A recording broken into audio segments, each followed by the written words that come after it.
So, continuing on in the Gospel of Mark, we're up to chapter 15. Thank you for joining us again here today, and trust that this is helpful for you as you, along with us, seek to figure out what it means to be a disciple or a follower of Jesus. So this is, we're coming down to the pointy end of the narrative now as Mark talks about what's actually happened to Jesus in these last hours of his life before he's crucified.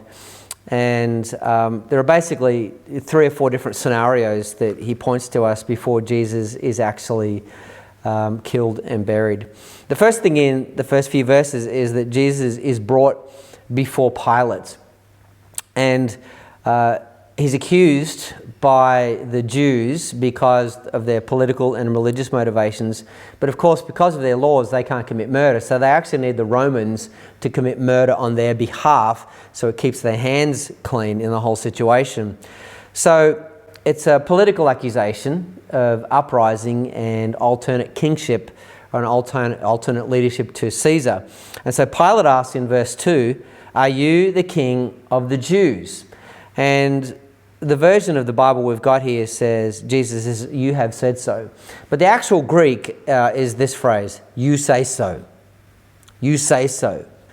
And it's an intriguing non-answer that Jesus gives. And it doesn't deny the reality of it, but it also doesn't give Jesus any defense points either. So we see him implicitly cooperating with what he sees as the movement of the narrative towards its inevitable conclusion of his own death. The chief priest then accused him of many things. So again, Pilate asked him, "Aren't you going to answer? See how many things they are accusing you of." And here Jesus just goes mute. He made no reply, and Pilate was amazed. So Pilate then offers the people an alternate prisoner, Jesus or Barabbas, who had been guilty of murder at an insurrection. And the chief priests and scribes and Pharisees, teachers of the law, stir up the mob so that they could get Barabbas, who Pilate then says, "Sure, go ahead." Jesus is then taken away, and listen to what happened. The soldiers led Jesus away into the palace, that is the praetorium, and they called together the whole company of soldiers. So now we're not dealing with just a small number of soldiers and one solitary prisoner. Now we're dealing with a large number of soldiers who've come together and formed a mob because there's a show. There's a show being put on. There's this supposed king of the Jews, a teacher of the law, and he's about to be completely shamed. They put a purple robe on him, which is a sign of royalty, mock royalty here. And then they twisted together a crown of thorns and they set it on him. Jerusalem thorns are about this long. And so when they say they put a crown of thorns on him, you've got to understand these thorns dig into the scalp. And if you've ever had a head injury or a scalp injury, you know that head injuries bleed like crazy. So at this point, you need to imagine that this has become quite a gruesome and bloody scene. They began to call out to him, "Hail, King of the Jews." Again and again, they struck him on the head with a staff and they spat on him. Put yourself in that situation. The rod bangs down again on top of your head. The thorns dig in. And on top of that, now they're spitting on you. This is humiliating. Falling on their knees, and they paid homage to him. So the mockery now is in full swing. When they had mocked him, they took the purple robe off him. And remember, he'd already been scourged and whipped. So they pulled the robe off him, and the scabs that had already started to form with the robe now get pulled off, and the bleeding is fresh. And they let him out then to crucify him. A certain man from Cyrene, Simon, who was the father of Alexander and Rufus, interesting little personal touch there. So it seems to me that Alexander and Rufus actually probably became a part of the New Testament early church. The fact that Mark knew them. They brought Jesus to the place called the Skull and they crucified him. So they lay him down. They put the nail through his ankles and the nail through the hands. They wouldn't put it through the hands because it would tear through the fingers. The nail would go through the wrist, would actually go right through a nerve because that's actually the only way they could lock the body in where his upper body wouldn't fall off the cross. And I don't know if you've ever had nerve damage or knocked a nerve or banged a nerve. Like probably the closest thing we can think of is the funny bone right here, and you bang it and it's like, oh my goodness, the pain is multiplied. If you can imagine a Roman nail or spike, 10 to 15 centimetre, a 6-inch spike going through his hands, wrist and nerve. At that point, this is what is happening.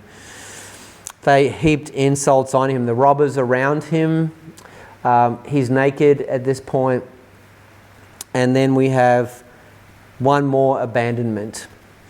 At noon, this is verse 33, darkness came over the whole land until 3 in the afternoon. And at 3 in the afternoon, Jesus cried out in a loud voice, Eloi, Eloi, lema sabachthani, which means, my God, why have you forsaken me?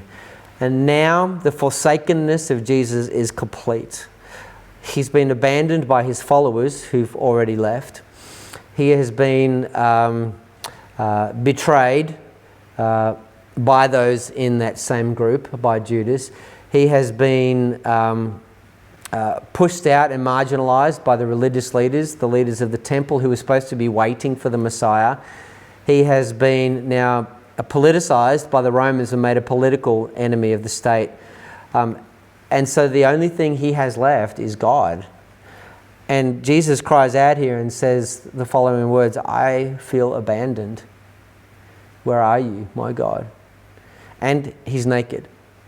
His clothing is being gambled for right in front of him. So literally, as the breath is passing from him, he has nothing. This is unbelievable. This is remarkable that God the Son of God, would come to this place of absolute abandonment on his incarnational journey, his God with man journey, to let us know what God is like. And here we have the fullest expression of the love of God on display. And it comes in the midst of the deepest form of suffering, physical, emotional, but now spiritual, where he feels absolutely abandoned. And now his identification with humanity is complete. That there is no space that any human on earth could now go to where the Son of God could not now say, I know what it's like. I know what it's like to be you, to be with you. And his identification with us is now complete. One of the reasons that I often see people, especially young adults, turn away from either the church or the Christian faith is because of the suffering in the world. And especially, and it's not just any suffering, it's unjust suffering or suffering of the innocent. And they say, how could I believe in a God that would allow suffering like that? It's one of the big unanswered questions in Scripture, actually. Very smart minds and theologians throughout the ages, and some of the scriptural text even tries to deal with this difficult issue itself and actually comes up with no answer. It gives no answer. In fact, in the book of Job, the basic answer is it's above your pay grade, Job. But here we have an answer where Jesus fully identifies with us in our suffering. That God would die is, to me, the biggest miracle in the Bible. We're going to look next week, obviously, at chapter 16, which is about the resurrection. The fact that God would be resurrected, well, doesn't sound like such a surprise if you think that God is involved. But that God would die, that is an unbelievable reality that says something to you and I about the lengths to which God would go to reconcile us back to himself and to complete the story of bringing creation back to himself. There is no length to which he will not go to restore humanity and creation back to himself and back to his heart. And this is an incredible, powerful truth for us, that no matter where we find ourselves, God has gone further. However desperate or lonely we might find ourselves, God has been there.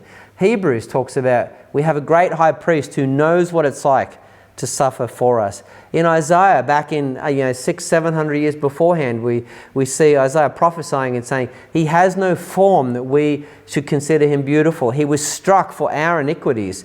Our burdens were placed on him. And he did this willingly in order to fully identify with us and find a way forward for the human narrative. Blessed are the poor in spirit, for theirs is the kingdom of heaven. Blessed are the meek, for they shall inherit the earth.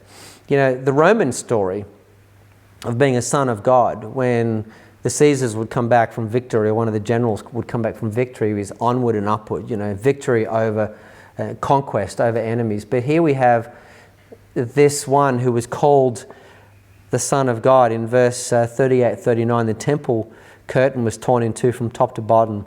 And when the centurion who stood there in front of Jesus saw how he died, he said, "Surely this man was the Son of God," or a Son of God. That's a title that was reserved by the Romans only for the Caesar, for the emperor. And here we have this Gentile who is giving this title to Jesus.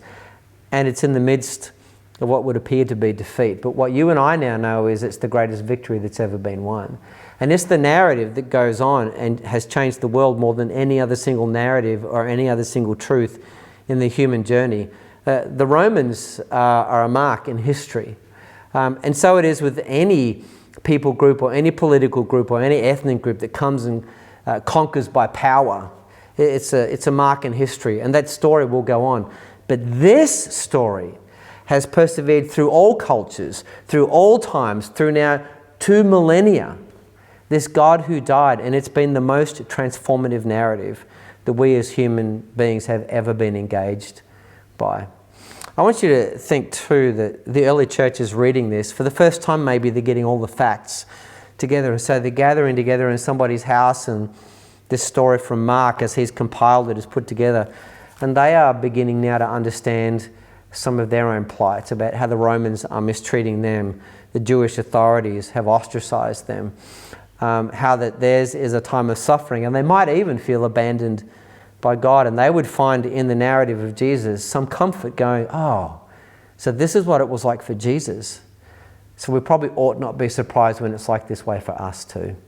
So look, the Christian journey, I think sometimes we have accidentally, or maybe intentionally, mashed it with the Western story of capitalism and success and materialism, and said to be a Christian means to be very successful, to have a peaceful life, to know victory, to have happy children, the picket fence, the kids, the vacations, to sing good songs in church, to have lots of money.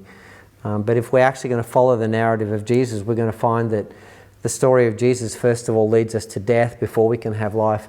And the big question that I've been wrestling with, and I'm not the first one to wrestle with this, as much as the crucifixion of Jesus reveals something to us about the nature of our problem and the nature of the solution, I'm wondering if it, as much as that reveals to us the pattern of life, that Jesus as the, I don't want to say prototype human, but as the prime human example reveals to us what life is going to be like. And so when we enter these dark days and these dark tunnels, we recognize that we walk in the same path that Jesus walked, and we walk in the disciples' journey. But the good news is there's a resurrection coming. So God bless you. Trust and pray that this powerful passage through the Spirit of God can have its way in your heart and in your mind. We'll see you next time.